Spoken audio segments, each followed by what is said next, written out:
What did you say there, Ger, when you threw the... Now in the name of God. Now in the name of God. Now in the name of God, yeah. That's what you say when you're throwing out the nets. Yeah.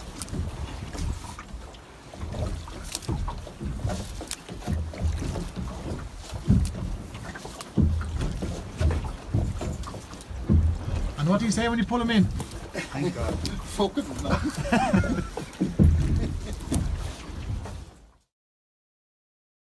We're just off the South Beach in Cahore there, yeah, the South Strand. We'll be coming down to the Germans' car road and going around the point at Cahore. We'll probably be in about 2-3 fathoms of water here, but when we get to the point we'll be in 5-6 fathoms. So we'll go around it pretty quick because we're in the spring tides. All flood this evening. Before you threw in the nets there, when you were throwing in the nets for the first time, what did you say? Here we go in the name of God. Here we go in the name of God. Yeah. All the local people said that, did they? Yeah, we normally always said it. I remember when I was a chap herring fishing, we always said it. Kind of just comes natural and we throw them in the first time.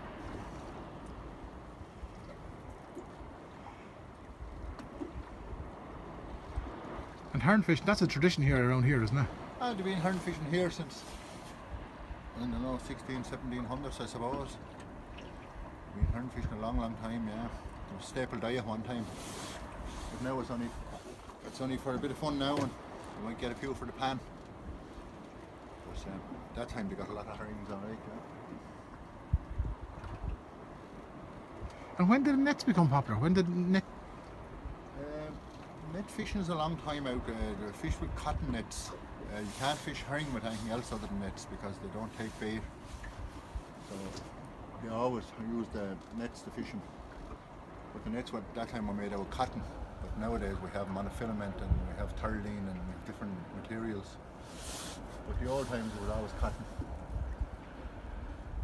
It was said that the fishermen on the east coast of Ireland went to teach the fishermen on the west how to catch herring during the famine, so they wouldn't starve. Who would have brought them? Was it Lord Cortown or...? I'm not 100% sure on my clue to brought them across, but they definitely went from this coast across to the west anyway to show them the art of mending nets and making nets. But nowadays all nets are made with machine, but that time they were handmade. Are you talking in the middle of the famine, in the middle of the 1800s? Famine and before it, yeah. They were all, the nets were all handmade. Yeah.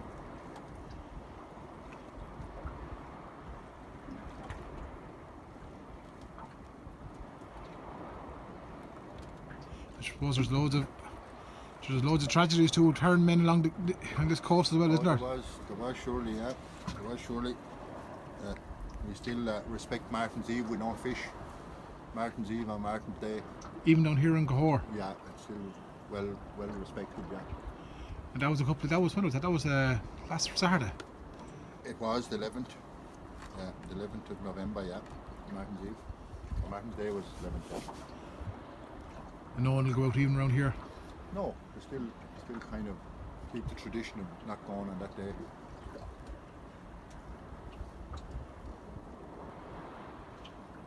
What else did they catch here before? You were saying there was hake lines here years ago. Yeah, they used to fish hake off of the beach here with long lines many years back. But hake don't come up these shores anymore. You get them down the south of the county, all right, but they don't come up this way anymore. And you were saying as well there was a difference between the herons from the south of the county than they are from up here along the east coast. The south county herons would be Celtic sea herring, and these would be North Sea herring. The North Sea herring basically only go as far as maybe Blackwater and maybe a little further sometimes, but they generally don't go any further down. The Celtic sea herring come up then Waterford, South Wexford. And what's the kind of difference in them? Would you see a physical difference? Celtic sea herring would be bigger, oilier fish, but the North Sea herring are very small, firm herring. They're usually very good for eating rather than them boys down south. And as the saying goes, the Cahore herons are better than the Mars Castle herons, would it?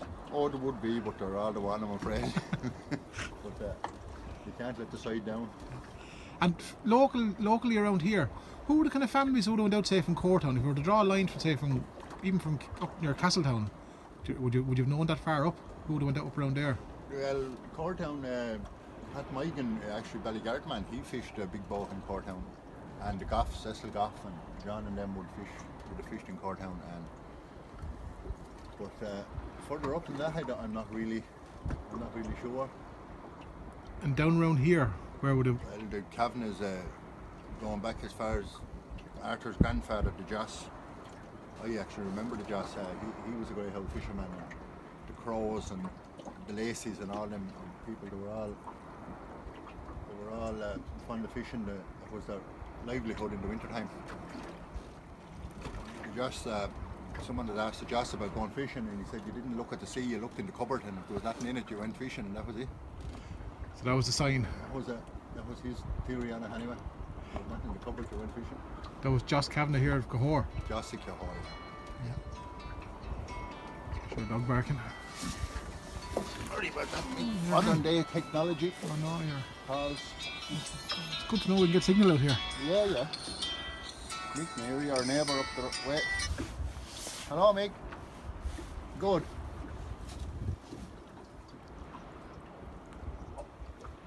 Oh, very good. Very good. They're not swimming yet. That'll do.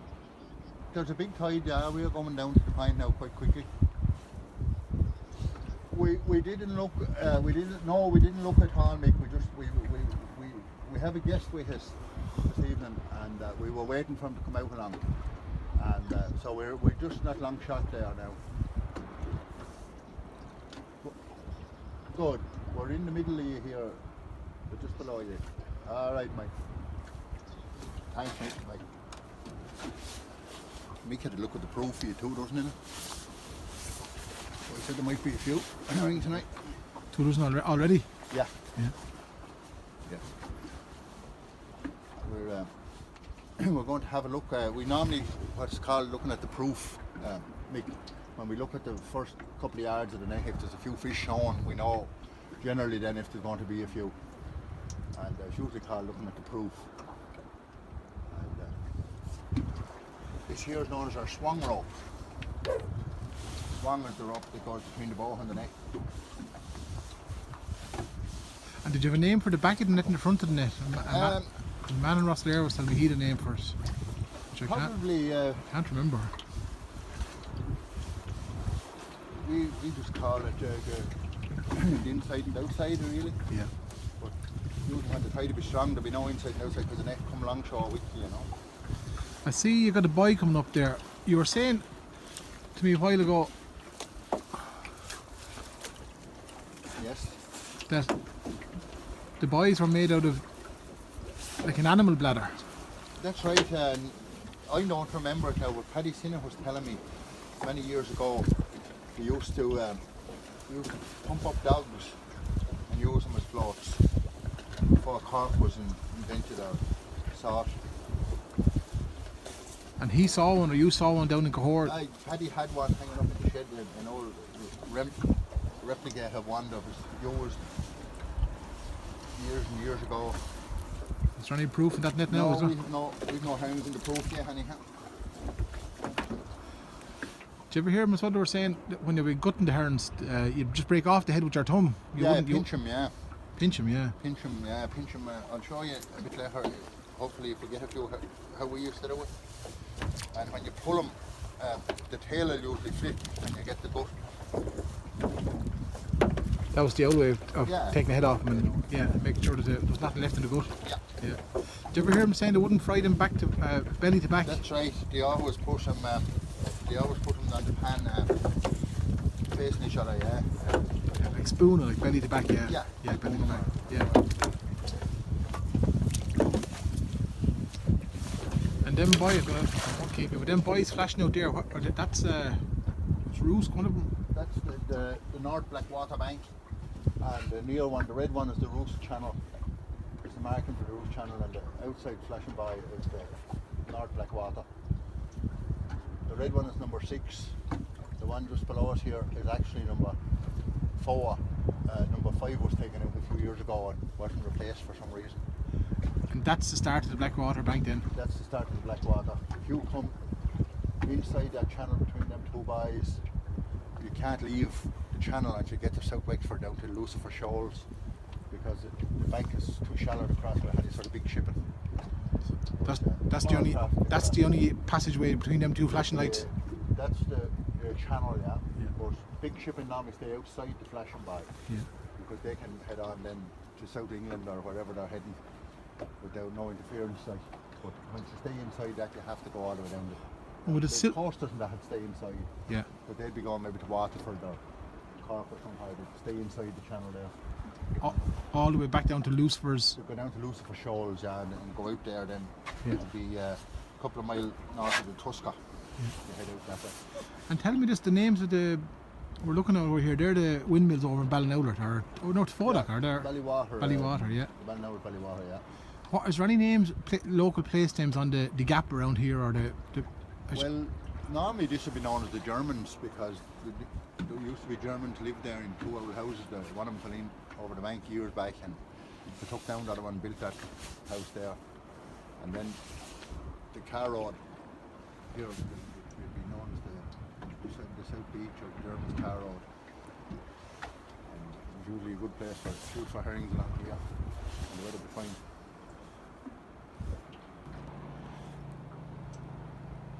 And you were saying, Ger, when they're swimming high, is that a good chance of catching them? Yeah, usually with the drift net, the herring would want to be swimming. But the older people always said if you get the herrings height near the corks, they're leaving.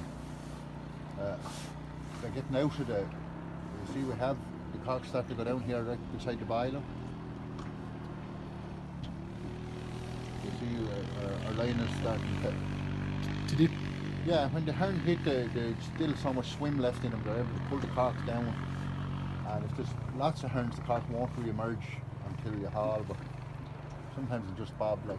But there's a few after just hitting it there now. And we'll just have a look there, right at the end of the swan rope.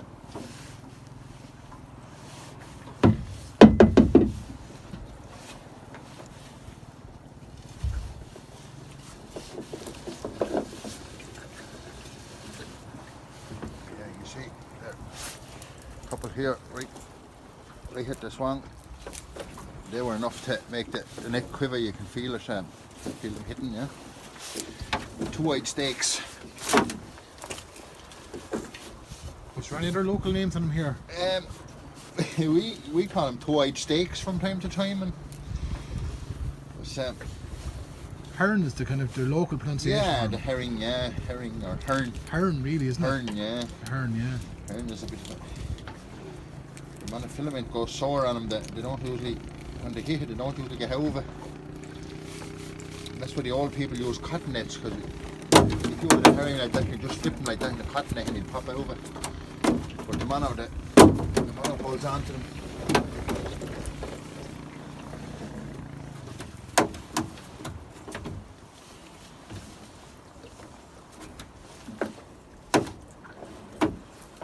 And the objective of this drift net is that when you drop it, the tide will bring you around Cahore Point here.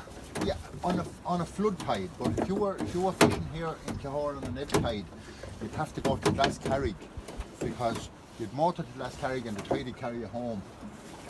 And with a flood tide, you motor up to the Borough or the South Strand, and the flood would carry you back past Cahore Point back to the pier. So the flood tide you're heading down south, with the ebb tide you're heading up north. Yeah, when you're going to shoot, yeah. But the drift wise is the opposite way around. The flood goes north and the ebb goes south. But the older people had to row. So what they did was they left about 3 o'clock in the day and they'd row in the direction the tide would take them back in. So when they're fishing, they'll fish all the way home and they only have a short bit to row in with that catch. And would they land on the strand here, or would it go back to the... They go back to the pier, but in Morris Castle they always went to the beach. They always... Tinnaberna was the same, was it? Beach or in Tinnaberna. Now we have our cell dog friend. See him there, yeah? You'll see him helping himself there. And did they go out from Ballinowlet at all? My father used to fish from Ballinowler, but he was on his own that time. We were only very small, and he fished with Murphy's and Morris Castle, John and Aidan and Auntie and Peter. But he had his own boat. But a very odd time he fished from Ballinowler. And the seller's eating your profit over there, is he? He's helping himself there, yeah. But usually if the herons are plentiful, it wouldn't matter, you know. There's enough for everybody. There's enough for everybody. You don't like to see them sometimes because they tear the nets too, but they're opportunists. Like, if you get a few herons, they'll be along. And the name for a seal around here is a Cell dog. cell We dog. call them cell dogs. We don't interfere with them, you know. And many years ago, fishermen were angry with them, but you just have to live with them, really. I'm sure Deroni Rock is named after him, so they were here a long time. They're here a long time. They're here longer than us. There's no doubt about that. What do you do now, lads? We're going to just do up a few normally for the pan. We usually do them outside. Andy is using the knife method, but I'm just going to show you the traditional method of doing them. You usually turn them on their back and you pinch them just forward of them gills and you bend them back. And when you pull, you'll see the tail gently quivering. You have the gun in your hand and the head. That's usually, yeah. The traditional way of doing it. That's a female hern, you can see the pea in it. Come in these waters here, spawn because it's good and sandy up here. The females do. Yeah. And then the male will be following then to do their job.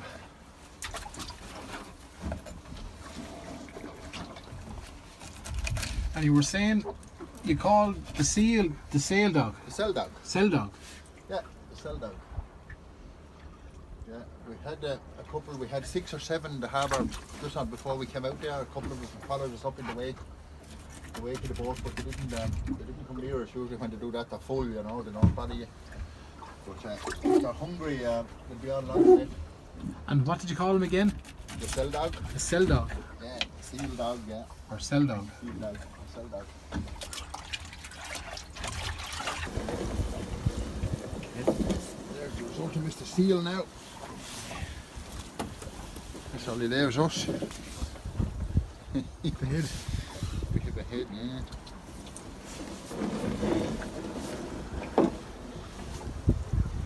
So I suppose years ago, people would have been just fishing to have enough for themselves, too. Oh, absolutely they were. And there was enough there food there to feed you for a couple of days, and They were staple diet, and people came from way inland, person carts to come and buy them at the pier. Head on it. Seal got it again, did he? Mr. Cell Dog, yeah. Mr. Cell Dog never sleeps when we're fishing. We're heading back in now, Andy, right? Yeah. You were saying, was it years ago, you'd always be back in, was it? I was back in around 6 o'clock for the Angelus bell. You hear ringing there just a few minutes ago. That's what the old people did. Yeah. Well, that was finished fishing at that time. 6 o'clock. But that really is, look. Fishermen and men that sleep.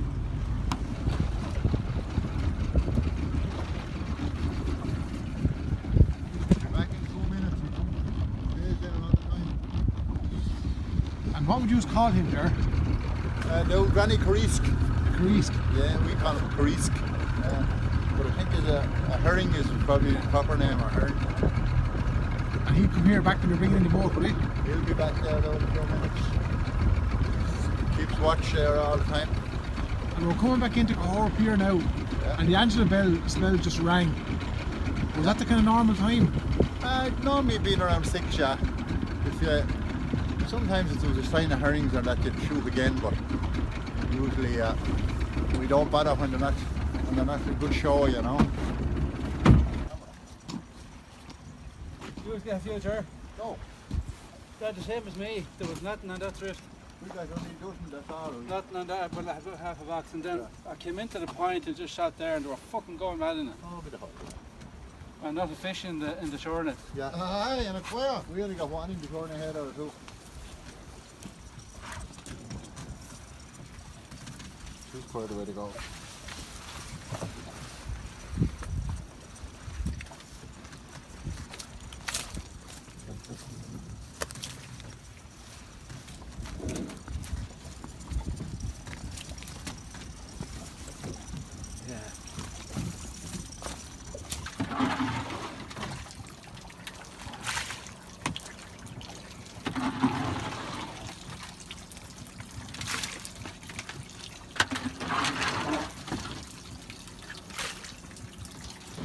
Jerry, you were saying that's a different type of a heron. Yeah, that could be the Celtic sea heron. Not renegade comes up this way. How do you know he's different? He's a bit bigger and he'd be softer. He's softer than the Cahore heron. He's softer than the North Sea heron. He's slippier than the Cahore heron. Ah, no, he'd be edible though. Hey Tom, would you come down here for herons every evening or? No, I really don't. How do you hear? Tom Cow. Good man. How are you? Did you a great big bucket? Yeah, I can live through can? before Put down that bucket, Sean, here. I fucking freeze up. Throw 'em Much up are here, they? Michael, there with it. How much are they? Give me €10. Throw up that box in there with it. What do you need? Keep going.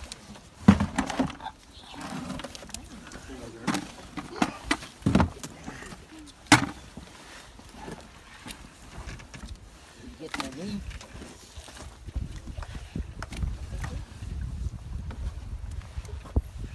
That's your first feed, Tom? Yeah. How did you know the boys were out, Tom? We took a gamble on it. Did Yeah. We didn't know. you didn't know? We were going to come down last night, yeah. No, Tom. We can nearly give you one for the cat. Good lad. Thanks. Thanks. See you, Tom. Some of them are alive. All the best.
Hey, Jer. I noticed you did something there. I dress myself when I come in, yeah. I usually do. Give the boss thanks we got home.